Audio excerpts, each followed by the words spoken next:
We infiltrated the world's most shocking slums, where garbage isn't just waste, it's dinner.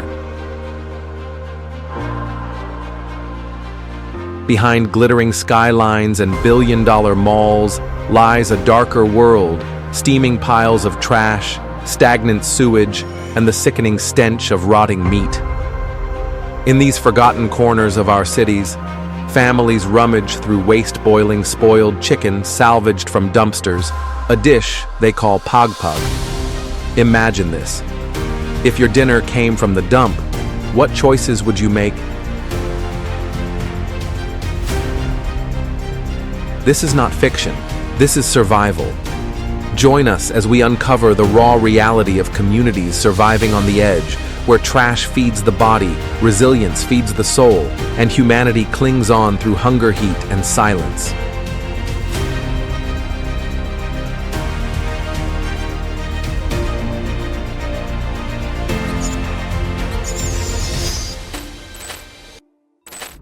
Number 1. Parañaque, Manila, Philippines. In the heart of Metro Manila, where skyscrapers shimmer in the distance, lies a forgotten world. Parañaque's slum communities built atop mountains of garbage. Here, more than 4 million people survive in makeshift homes made of plywood, metal scraps, and tarp. Families are packed tighter than sardines. 18 people crammed into a space smaller than your average bedroom. The walls barely hold. The roofs leak.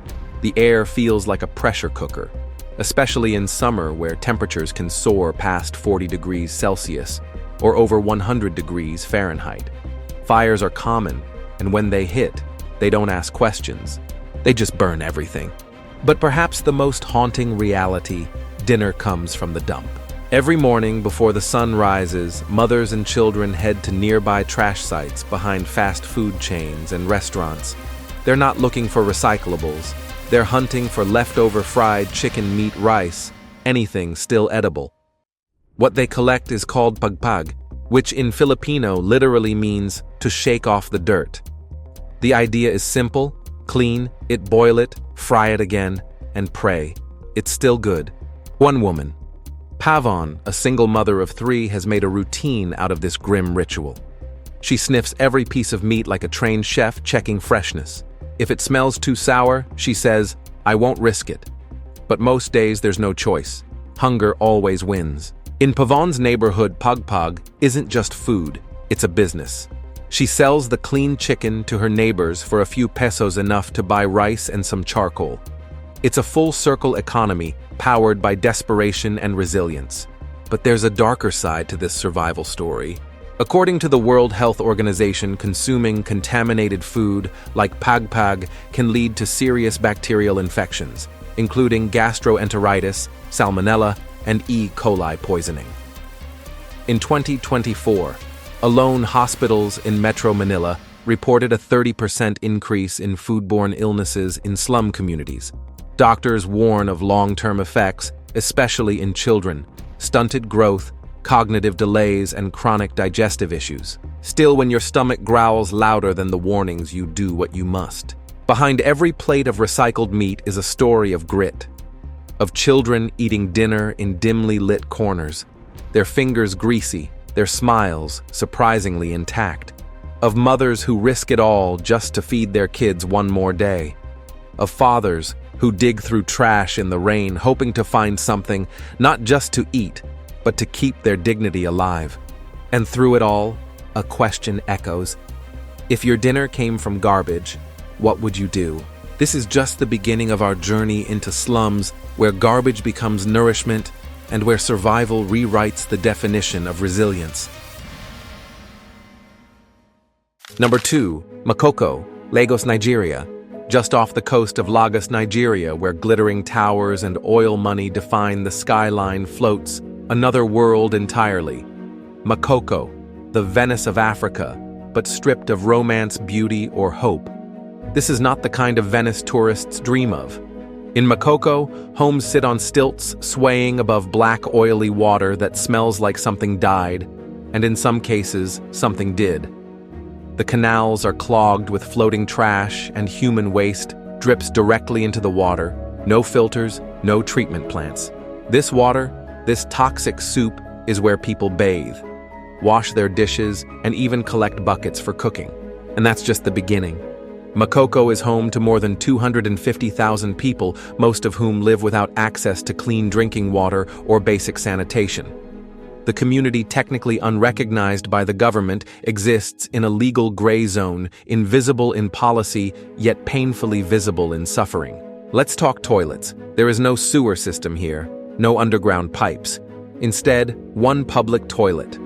A small wooden shack balanced on stilts is shared by up to 15 families. That's more than 80 people, all relying on a single space hovering above the same water they float on. The result: diseases spread fast. Cholera, typhoid, and skin infections are part of daily life. The danger is not just beneath their feet. Fires break out from makeshift stoves, floods rise during heavy rains, and crime often goes unchecked. Still, life moves forward slow but determined. And somehow from all this hope rises. Right in the middle of the floating chaos is a symbol of something extraordinary: a floating school. Built using 256 recycled plastic barrels, this innovative structure defies gravity and expectations. It doesn't just stay afloat, it educates. In 2023, the Makoko Floating School enrolled over 100 children, offering them not only basic education, but a sense of dignity. A place where they're more than just numbers in a slum. Teachers are local lessons, include math reading and even environmental science, so the next generation can learn how to protect the fragile ecosystem they call home. It's more than just a building, it's a statement. A statement that even here in a community born of neglect and built on water education floats. Resilience floats. Dreams, despite everything, float. So next time you hear about Venice, think beyond gondolas and postcards. Think of Makoko, where children paddle canoes to school, where families cook beside sewage, and where one school made of plastic and belief is keeping hope alive. And ask yourself, if they can build something out of nothing, what's our excuse? Number 3. Kibera, Nairobi, Kenya. Imagine this. Your toilet is a plastic bag. No plumbing, no privacy, just a quick squat, a tie, and a toss. Welcome to Kibera, Kenya's largest informal settlement and one of the largest slums in Africa. Nestled in the heart of Nairobi, this densely packed community is home to nearly 300,000 people, all squeezed into a patch of land less than 3 square kilometers in size. Here, survival is a balancing act between what you have and what you're forced to do without. Let's start with the infamous flying toilet. In Kibera, the lack of sewage infrastructure isn't just a challenge, it's a crisis. With no access to proper toilets, residents use plastic bags as makeshift toilets, which they then hurl into ditches, alleys, or open drains. These bags, often referred to as flying toilets, are not a joke. They're a desperate solution to an even more desperate problem. Now imagine that lying just feet away from these toilets is where food is gathered. Children, some as young as 5, scavenge through piles of discarded vegetables, spoiled meat and rotten bread, leftovers from city markets, dumpsters behind restaurants, all picked clean, boiled over open fires. But there's a catch. There's no firewood, so people burn what they can, most often plastic. Yes, plastic waste is burned to cook food, the air choked with the harsh, acrid scent of melting bottles and chemical fumes. The smoke clings to clothes. It burns your eyes, it fills your lungs. Breathing in, Kibera is a dangerous act, and yet amid all this a spark of hope. Meet Beatrice. She's 18, soft-spoken and fierce, born and raised in Kibera. She refused to let her zip code define her future. Through a local community program, she learned how to sew, at first just for fun. Then she sold a dress, then another. Today she runs a small tailoring business from the corner of her home. No sign, no storefront, just passion, and she's not alone. Kibera is home to more than just poverty. It holds resilience. Tucked between tin roofs and dusty alleyways are classrooms humble but alive. Thanks to volunteer teachers and nonprofit support, Over 4,000 children attend informal schools here, often at no cost. They sit on broken benches, share textbooks, write in the margins, and still they learn. Because even in the shadow of sewage and smoke, knowledge is power. So when people ask, how do they live like this? The answer is, they don't just live, they fight, they create, they dream, they adapt. Kibera isn't just a story of what's missing. It's a story of what people build out of scraps, out of courage, and sometimes out of nothing. If a young woman like Beatrice can rise from burning plastic and flying toilets, imagine what she could do with clean air, a real classroom, and a level playing field. Number 4, Satola, Dhaka, Bangladesh. In the shadows of Dhaka's booming skyline, there's a place that the maps barely mention. Satola. But for over 50,000 people, it's the only home they know. Here, life happens in spaces no bigger than a parking spot. Imagine 5, sometimes even 8 people crammed into a room, just the size of a small bathroom, about 6 to 8 square meters. No privacy, no silence, no space to breathe. The walls are made of tin sheets, the floors often dirt, and when the rains come, and they always do, the water mixes with garbage and sewage, flooding everything. Children play outside, not in parks but in piles of trash. Rusty nails, broken glass, and rotting food are their playground, but there's no other choice. In Satola, safety is a luxury nobody can afford. And yet the hardship doesn't stop there. Most of the adults here work as day laborers, carrying bricks at construction sites, or selling fruit from carts in the blistering heat. For all that many earn less than $1 per day, that's not a figure from a textbook. That's real as of early 2025, and with food prices rising by over 20% in Bangladesh in the last 2 years, that dollar barely buys a handful of rice. As a result, meals are skipped, school becomes optional, and for many kids in Satola, education is a dream traded away for survival. Then came the fire. In February of 2024, a blaze ripped through Satola, fueled by tightly packed homes, flammable roofs, and zero fire safety measures. In just a few hours, 15,000 homes were destroyed, leaving more than 50,000 people homeless overnight. People ran with nothing but the clothes on their backs. Many didn't even have shoes.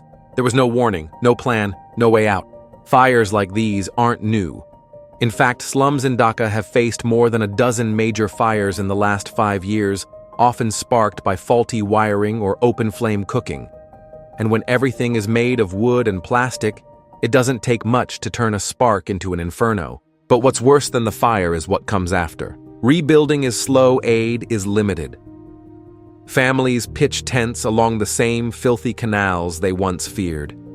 Disease spreads quickly, especially among children already malnourished and weakened by poor diets and bad water. Still, even here, life doesn't stop. Parents rebuild with whatever scraps they can find.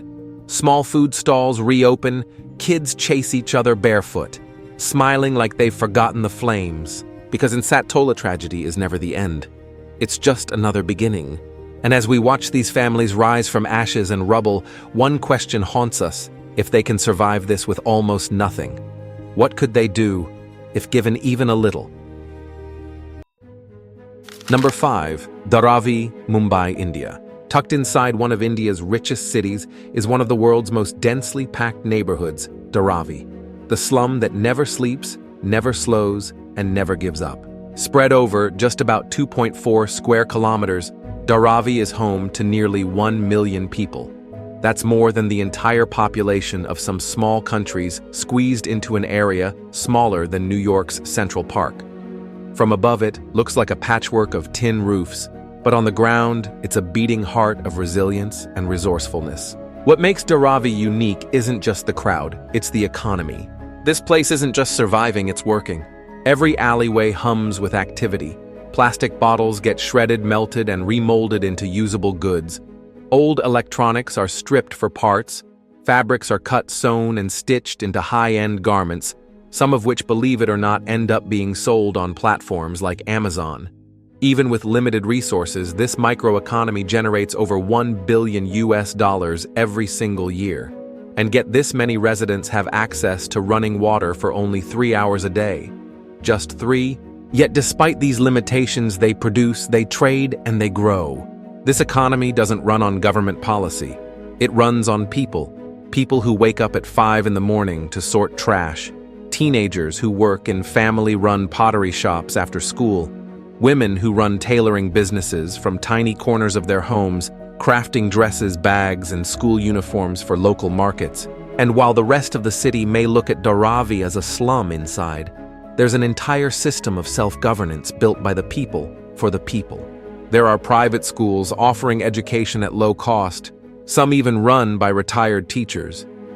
Community water committees help regulate when and how limited water is distributed fairly. Disputes between neighbors, often handled through informal mediators, not courts. In fact, many small issues are solved before they even reach the police. Dharavi has also become a model of female empowerment. In the past 5 years, the number of women-led businesses in the community has doubled. From small food stalls to handmade crafts sold internationally, women here aren't just surviving, they're thriving. And so while outsiders may see Dharavi as a place of poverty, those who live here know better. It's a place of productivity, a place of possibility, a place where garbage turns into gold, not metaphorically, but economically. So here's the real question. If a neighborhood with no space, no comfort, and barely any water can generate over $1 billion a year, what's holding the rest of us back? Number 6, Orangi Town, Karachi, Pakistan. What do you do when the government forgets you? If you're in Orangi Town, you roll up your sleeves and you build the system yourself. Welcome to Orangi, a sprawling maze on the outskirts of Karachi. It's not just a slum. It's the largest informal settlement on Earth, with a population of more than 2.4 million people. To put that in perspective, that's more people than live in the entire city of Houston, all packed into an area just a fraction of the size. Now imagine living in a place like that, without access to clean drinking water. No proper sewage system, no reliable garbage collection, just dirt roads, leaking pipes, and the daily risk of disease. And for decades, that's how it stayed forgotten, overlooked, and drowning in its own waste. But then something remarkable happened. Back in the early 1980s, when the city refused to step in, the residents of Orangi decided they wouldn't wait anymore. They started digging literally. Led by a grassroots initiative known as the Orangi Pilot Project, or OPP, locals began designing and building their own sewage lines brick by brick. They didn't have government engineers. What they had were maps, basic tools, and sheer willpower. Fast forward to today.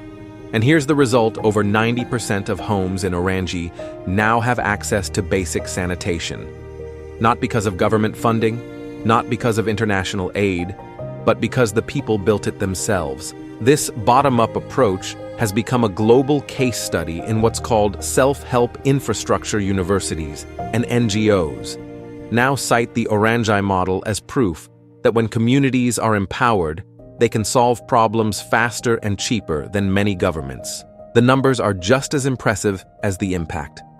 Since the OPP began, residents have constructed more than 8,000 sanitation units, laid over 700 kilometers of sewer lines, and reduced rates of waterborne illness by more than 40%, according to recent studies from local health agencies. But it's not just about toilets and pipes, it's about dignity. In a place where children once had to relieve themselves in open drains, now there are latrines. In homes where women once feared using unsafe outdoor spaces at night, now there is privacy. And in neighborhoods once labeled as hopeless, now there is a blueprint for change.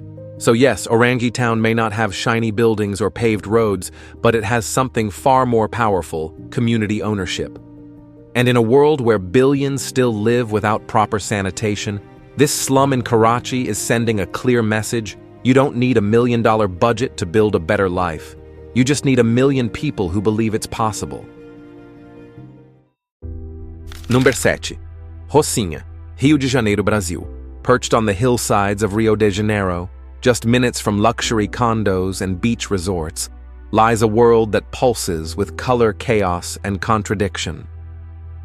This is Rocinha. Rocinha is Brazil's largest favela, home to more than 180,000 people, packed tightly into steep stacked homes that seem to defy gravity.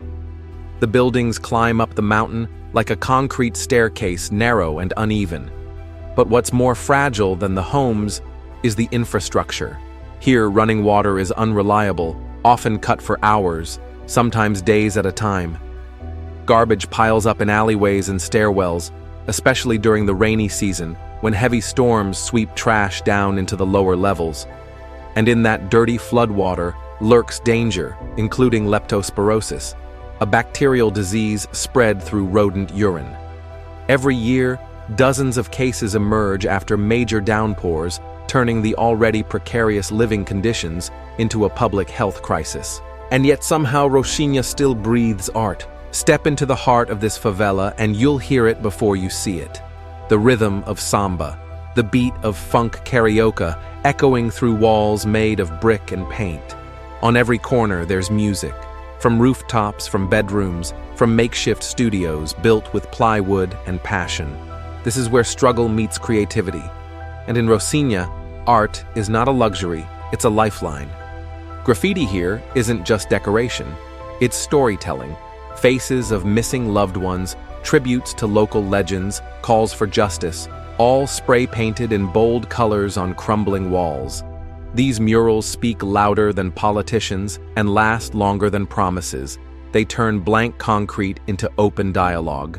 And then there's the music economy, an invisible engine that keeps Rocinha running. While Brazil's formal unemployment rate hovers near 8%, the informal sector in favelas like Rocinha provides income to more than 60% of residents. DJs, street performers, food vendors, artisans, all hustling, adapting, surviving. It's not just culture, it's commerce.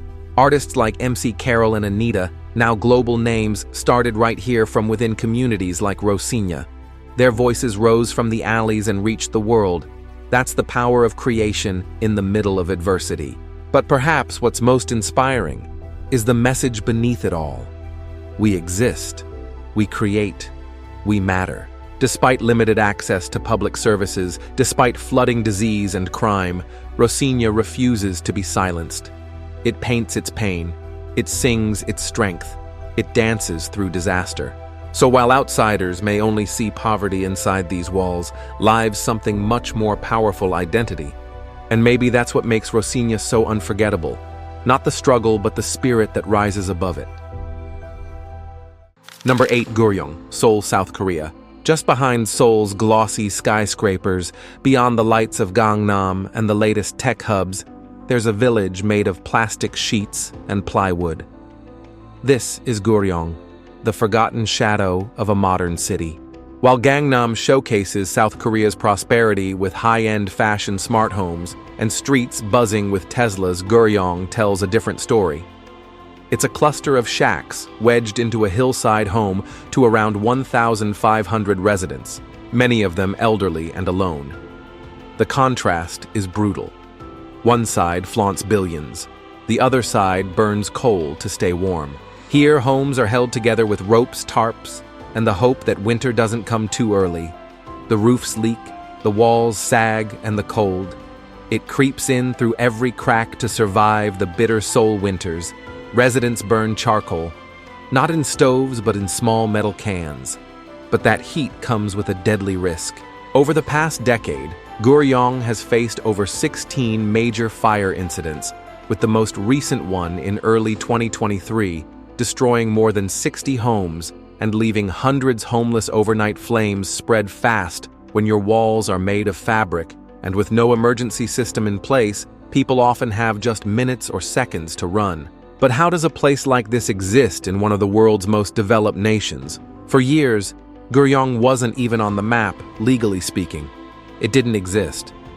Residents were not granted basic civil rights until 2011, and many still lack access to secure housing, reliable healthcare, or social inclusion. Most residents are elderly in their 70s or older, living off minimal government pensions that barely cover food, let alone rent anywhere else in Seoul.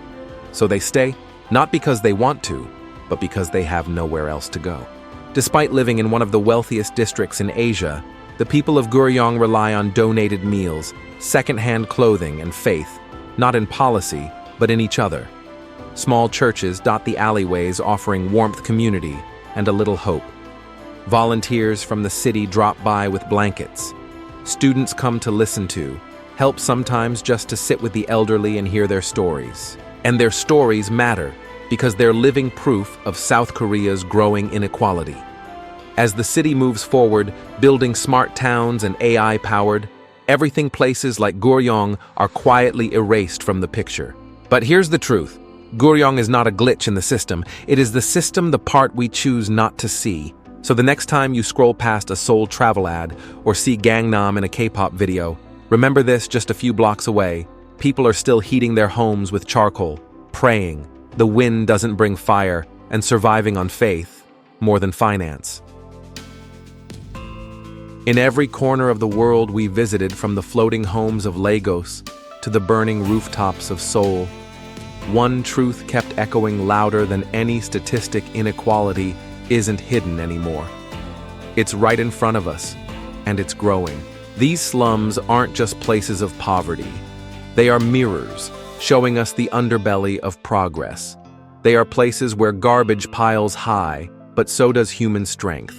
Where people build not just shelters, but systems, businesses, and communities, all from the scraps the world throws away. Trash in many of these stories isn't the end. It's the beginning of survival, of creativity, of resistance. So the real question is, if people can survive with so little, what could they achieve with just a little more support?